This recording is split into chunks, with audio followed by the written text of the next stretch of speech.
Jill. Okay, well, first of all, I'd like to say thank you all very much for being here today.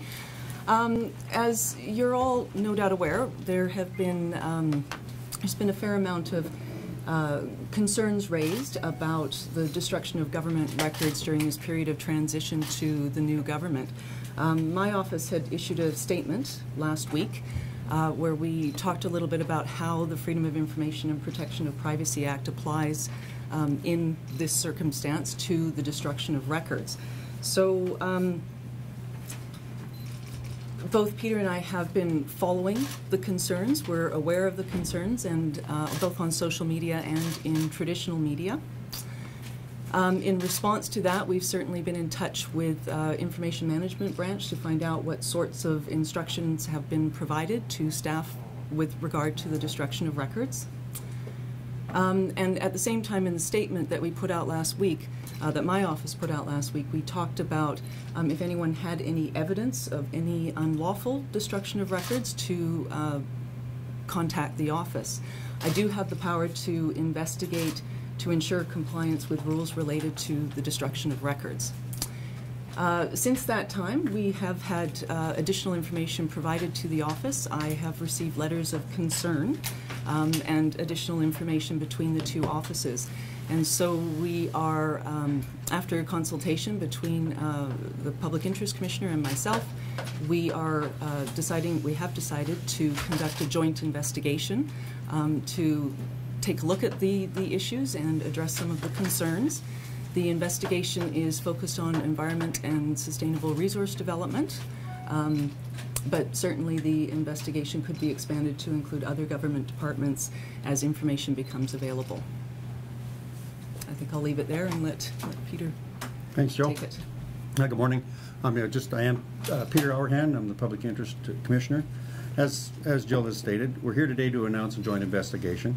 Both our offices issued warnings last week about the potential improper handling and disposal of records during the ongoing transition of government following the recent election.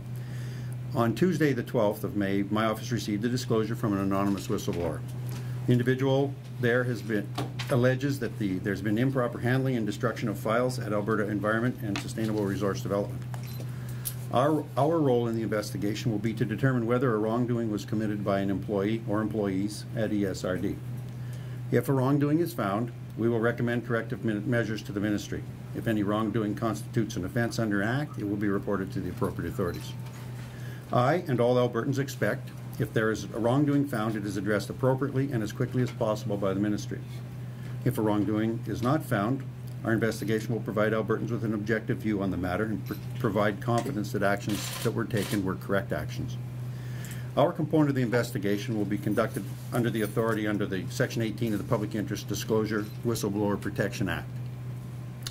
A breach of law or rules related to the retention or destruction of records may constitute a wrongdoing as defined in the Whistleblower Act. Our investigation will look into these allegations to determine how the records are being handled and whether there was intent to circumvent laws or rules. We also want to find out which documents were allegedly destroyed and whether this was the act of one individual or was a concerted effort by more than one individual. During the course of our investigation, we'll also want to ensure those who brought their concerns to both offices are not reprised against. And I would be remiss if I didn't take this opportunity to warn people in the public sector against leveling or reprisal against these individuals. A reprisal, if proven, carries a penalty of $25,000 for a first offence and up to $100,000 for subsequent offences. These penalties can also be leveled if we find anyone withheld information, made a false or misleading statement, or counseled or directed another person to do so. Also, destroying, mutilating, altering, falsifying, or concealing any document or thing that may be relevant to an investigation also carries these fines. The goal with our investigation, from our office's perspective, is ensuring that Alberta's public service maintains the highest possible standards of honesty, openness, and accountability. We also want to demonstrate to employees that Alberta's safe disclosure process works. Our office takes allegations of wrongdoing very seriously. I can't and won't predict the outcome of this investigation, but it is encouraging that someone saw something wrong and took their concerns to both our offices. Important questions have been raised, and together our offices will find out what has happened.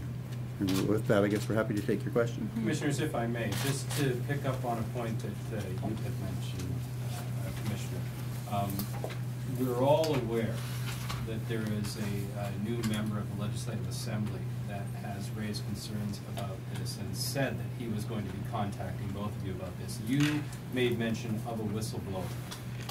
Is there more than just the new MLA who is alleging impropriety? How much more, or what can you say, obviously, about what the whistleblower said?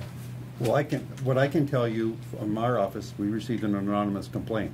So that's all I can say. It is an anonymous complaint. And from my office, we've received correspondence asking us to have a look at this matter and raising concerns. There is more than just the suspicions of an opposition MLA. We've received correspondence that asking me to take a look at things. Why would you have a news conference to announce something based on an anonymous tip? You don't know if it's actually true or not. Why not investigate and then let us know what's going on as opposed to actually doing it? Is this sort of a warning to the other departments as well? Well, I think it might serve that way.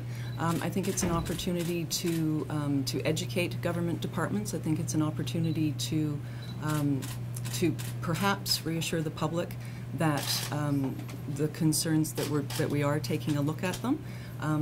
The fact that we are investigating, I think, might serve to encourage others who have evidence to come forward. And also just to address the concerns. Certainly my office has had a number of inquiries about this matter. We've been explaining how the FOIP Act applies. We've been explaining about the Government Organization Act and the Records Management Regulation, and about proper records management handling. So I think this is an opportunity to bring those issues to the forefront to, as I say, reassure the public perhaps that there are rules in place, that the rules are expected to be followed, that there is some oversight. Have you been told? Sorry, I would just echo that and say, and from our perspective, an anonymous complaint. When I get an anonymous complaint, I welcome them in the sense that I want people to feel comfortable to contact our office. I do get concerned when I get anonymous complaints at the same time that people don't have that confidence to sort of march in and identify themselves to state their concerns. Presumably because they're afraid of what might happen if they do. So in terms of a potential reprisal, an anonymous complaint is significant to me as much as it would be from someone else. But normally you wouldn't do a news conference to announce an investigation into an anonymous tip, I take it. Well, no, and just as Jill said, it's, you know, this has got so much attention right now by people across Alberta that if we did get into investigation, I think Albertans want and need to know that something is taking place. Have you been told what's being shredded? I have not been told what's being shredded specifically other than records documents. But the person that would make a complaint, obviously they know what's being shredded should not be shredded, so they must know what it is. So presumably you ask them what's being shredded. Well, the investigation will certainly look into that. So, but what have you been told in terms of what's being shredded? Very little so far in terms of the description of anything that has been you know, destroyed but or you shredded. don't want to tell us? Or No, I don't know. Then how do you know that what's being shredded shouldn't be shredded? Well, that's what the investigation will determine. It will determine the stuff that So someone was phones shredded. you and says Maybe, they're shredding improper documents and you don't ask what documents. You just say, okay. well, I don't do the investigation in the initial telephone call, if that's what you're asking. That will come I guess that would through just an help set you out in investigation. terms of help you understand whether or not this is a legitimate complaint or not. The investigation will determine whether or not it's a legitimate complaint. I'm not going to go into with preconceived notions either way.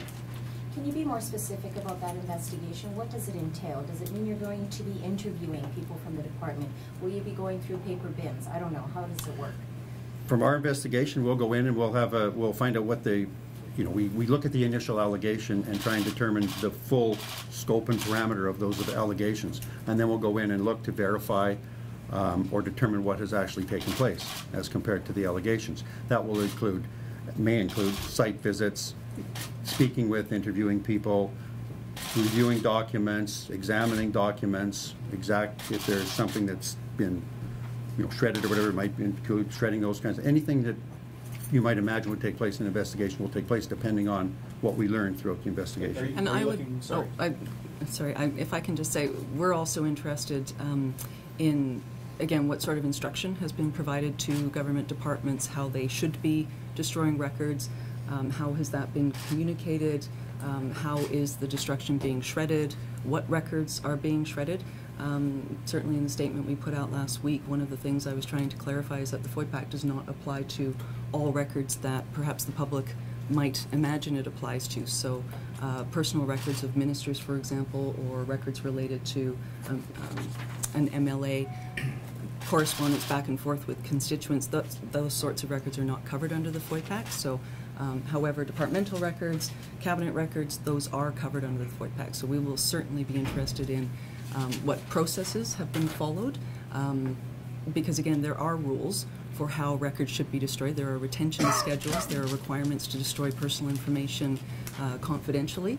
So those are the provisions of the FOIP Act that we will be following up to look for evidence, to talk to staff, to find out what instructions have been provided, and to ensure that records have been destroyed in compliance with those rules. And I'm curious on how do you know what has and hasn't been shredded? Are you looking for a gap in the records? If you don't know what was in the filing cabinet before, how do you know what has been shredded in there? Well, that is certainly one of the challenges of an investigation like this. However, any good records management program should have should include documenting the destruction of records. So that's again something in issuing certificates of destruction so that we know exactly what was destroyed. So we'll be looking at that, and again talking to individuals. So others may come forward if they're aware of unlawfully destroyed records. Well, because why would somebody destroy a record that? Why would someone keep a record of a document that they're destroying that they don't want anybody to know they're destroying? I guess that's the problem. Well, that will be a challenge, and I think in that case we're really going to have to be relying on individuals to come forward to Peter's office or to mine. Otherwise, we're looking at the infrastructure around records management.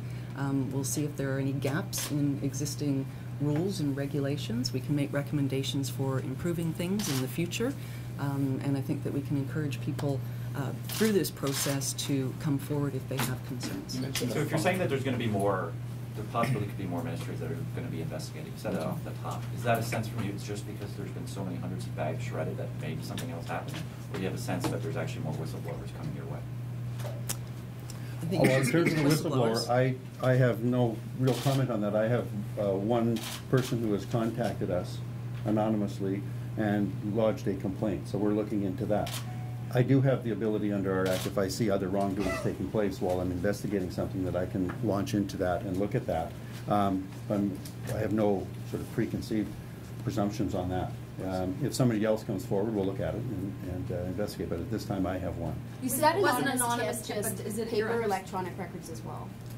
Were we just talking about hard copy records or electronic records? You mean in terms of what has been destroyed? In terms of the tip that you received. I'm just trying to recollect what the note I had said, and I believe it just talked about records. I don't believe it delineated between electronic and or paper, sorry. The tip was anonymous, but is it your understanding then that this was someone who worked in the department or works in the department? That's my understanding. How do you know that this wasn't the hoax or something?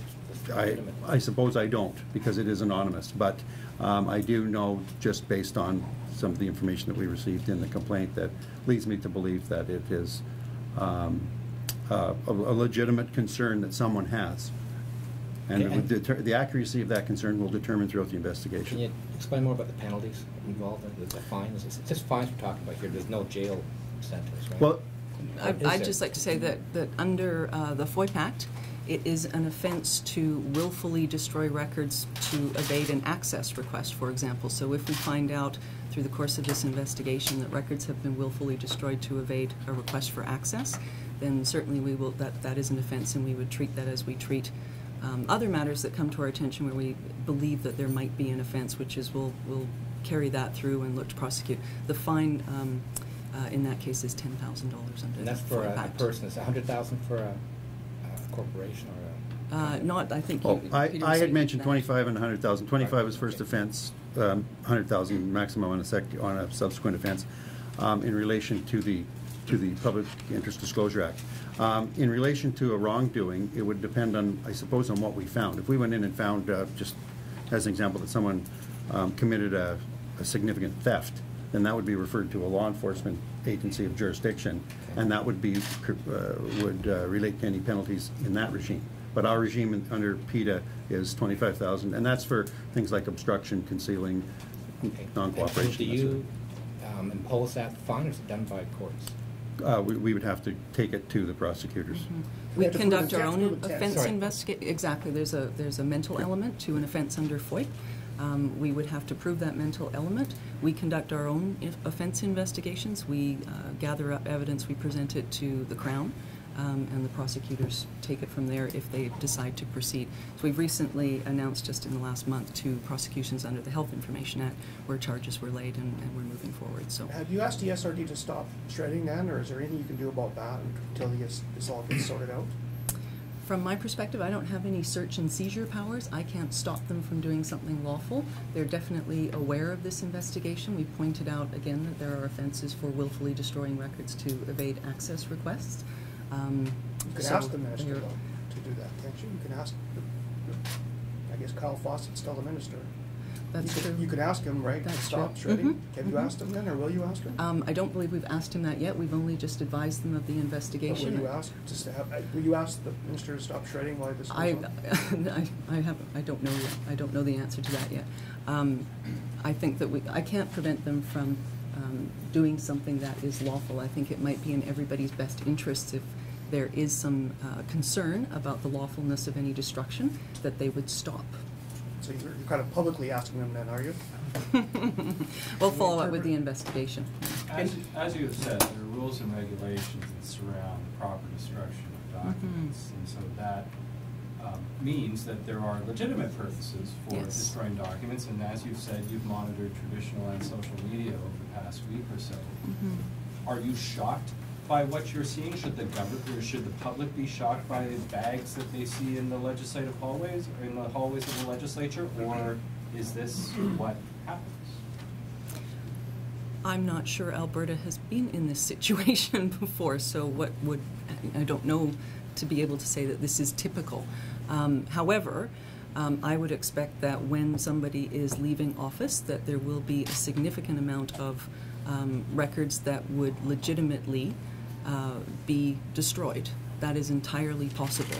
The concerns that have been raised are that records that should not be legitimately destroyed are being destroyed, and so that's where I am concerned. How often do your offices shred documents? We have shredding bins that are picked up on a regular basis. Peter? Oh, daily. I mean, we destroy stuff that's, you know, a copy of this or that or whatever. We don't destroy records that we ought not to destroy. If that's the question. In this day and age, anything that's printed was once a digital file, right? So what's the policies for like backing up servers and like anything that's shredded you should be able to reprint? Or like what's the digital original policy for getting these files? I think that's something that we might be looking at through the investigation. I mean, you're absolutely right. There will be records in electronic format. There will be records in hard copy format, a retention schedule, which is required under the records management regulation. There has to be some sort of retention schedule in place. That should be applying to both paper records and electronic records. I can't speak to ESRD's backup process right now. We've only just announced this investigation. We'll be going in and we'll be taking a look at that. So again, I think that this investigation is an opportunity to bring some attention to the importance of good records management for doing good business. From my office's perspective, we've made recommendations to the former government's review of the FOIP Act. We've asked for a comprehensive review of records management processes and regulations. We've asked to have the government consider a duty to document decisions, which would frankly give us a bit more of something to hang an investigation on if there's a certain issue where there should be records and there aren't records. At the moment, there is no legal obligation for those sorts of things to be documented. That's been an issue in other jurisdictions. I've raised it here. So I do think that this investigation, just looking at records management generally, is a good opportunity to raise awareness and make some recommendations potentially for improving There's more to it than things. that, isn't there, Jill? Because you're about to turn a bunch of people's lives upside down here, whole departments and all their lives upside down. And I mean, if you lay a criminal charge, you've got to have reasonable grounds to say, I believe this is committed. Absolutely. From what you've told me so far, it sounds like someone just picked up the phone and said, I think there's records being shredded, hang up the phone and away you go.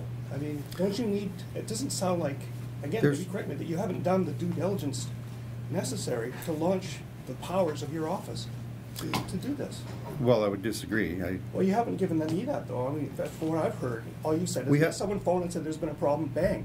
All of a sudden, all the machinery of the powers of your office are going to be laid on this department. And you don't even know what's alleged to have been shredded, who shredded it, what happened. There's a lot of investigations that we do that we get information with. That's the whole point of the investigation, is we do an investigation before I come to some conclusions. So I'm not going to come to some conclusions for you today because I don't have. Based on what Jill has said, it almost sounds like you're saying, yeah, this is important to get this out there.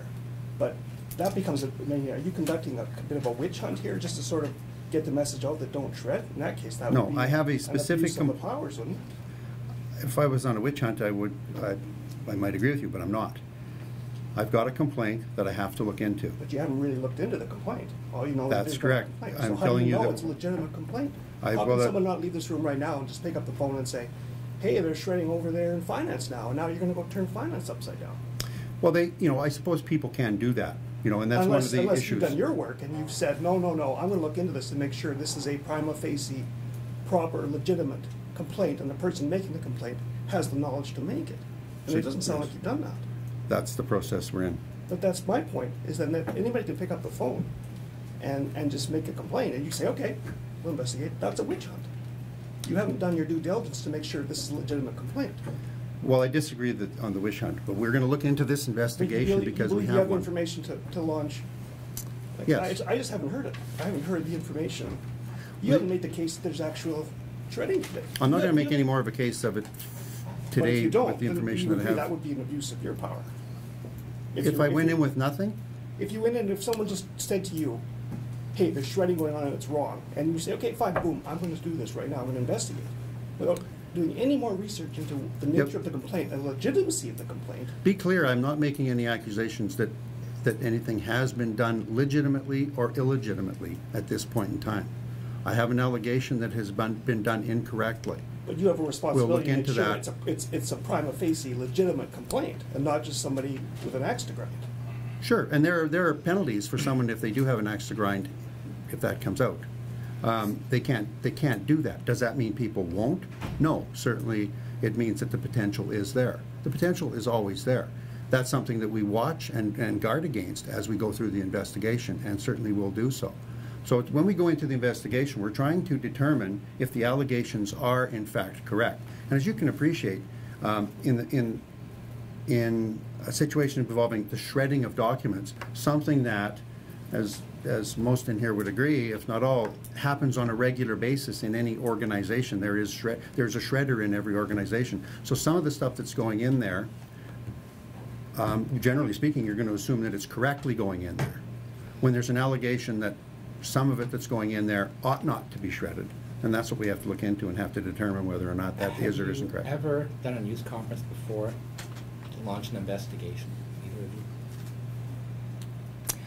you? I don't know if we've done an a news conference to launch an investigation, but we have done them when we've had a number of media inquiries. So, and we have had a number of media inquiries about this issue.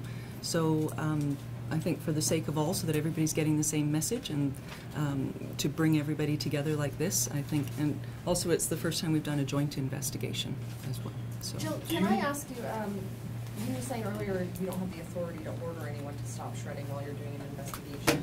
Is there anyone who has the authority to make such an order? Not under the FOIP Act, no. I don't have search and seizure powers.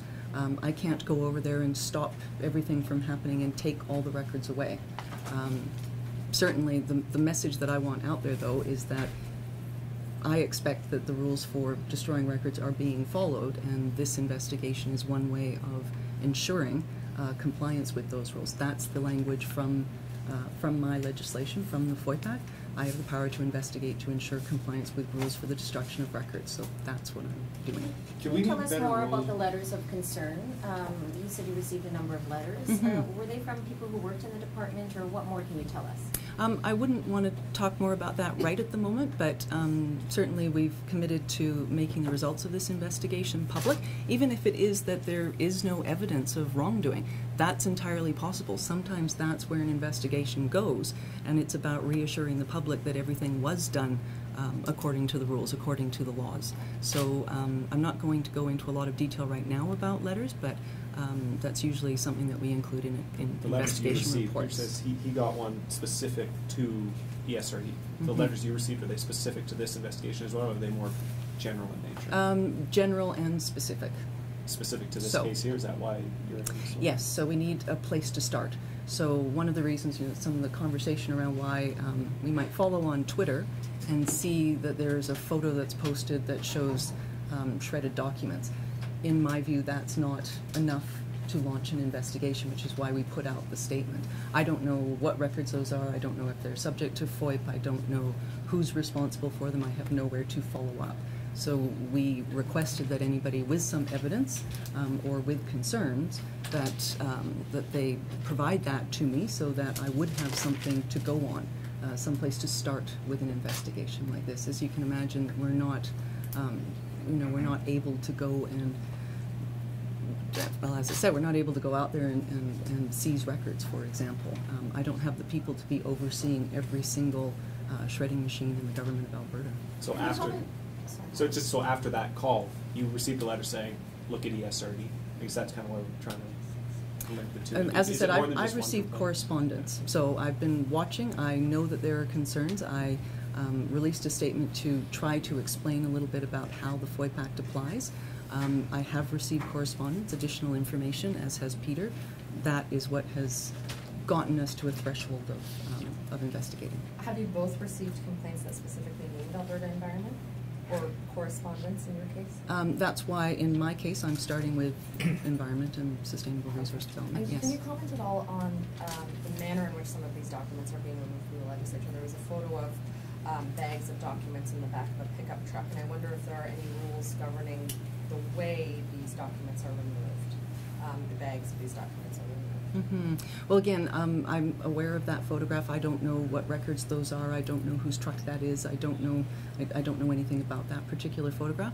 One of the objectives of this investigation, as I think is mentioned in the news release, is to look at whether or not appropriate safeguards are in place to ensure confidential destruction of personal information. That is a requirement under the FOIP Act, and that's something that I can go in and take a look at. Do we need tougher laws, the laws to be changed, to give you more power? Let's see what comes of this investigation. We might have some recommendations. It seems a lot of it's the honor system. People are being asked not to destroy documents. You really can't stop them from destroying documents. So, end of the day, we're relying on people being honorable. Is that? Well, and that might not be enough. So I think, again, we'll get through this investigation and find out what rules are in place. That is the point of the investigation. We'll look at what rules are in place. We'll look at how they're being followed. We'll see if there are any gaps. And certainly we will both be making recommendations, if necessary, to amend legislation. Do you need better rules for transition? We haven't had one in Alberta in 4 decades. Do you need better rules for transitions that are clear about what can and can't be done? And should maybe ministerial staff not be doing anything right now? Well, there are, as I said, some rules out there right now. There's documents on how to handle ministerial records. There's other guidance documents that I am aware have been circulated to staff. So again, I'm interested, from my perspective on this investigation, is how was that communicated? Was any other instruction given? Is there a need for better communication, better instruction?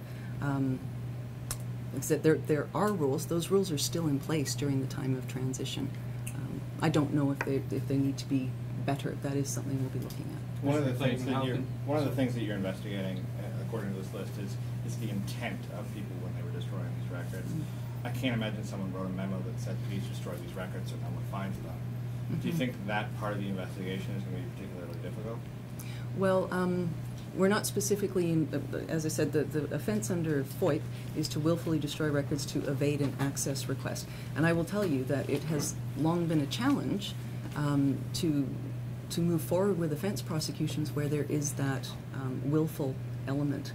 That is the most difficult thing to establish in any of our offense investigations. So those that have gone forward, we've had, I think, 4 successful prosecutions under the Health Information Act so far, and we look at all possible offences and see if we can meet that threshold.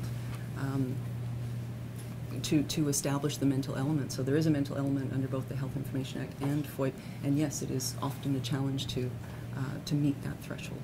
So we have to get on the phone pretty soon to your colleagues in Calgary, so we've got questions for about, time for about 2-3 more questions. Commissioner Clayton, how concerned are you that the time that it's going to take to conduct this investigation is going to take away from your other investigations, the FOIP interference investigation that's almost a year old, the investigation that we heard about in the House before the campaign started about the cell phone bill, and with that, and so how concerned are you that those investigations may be further delayed because your attention is now turning to this? That's always a concern. We have legitimate limited resources, and you know, I don't think that we control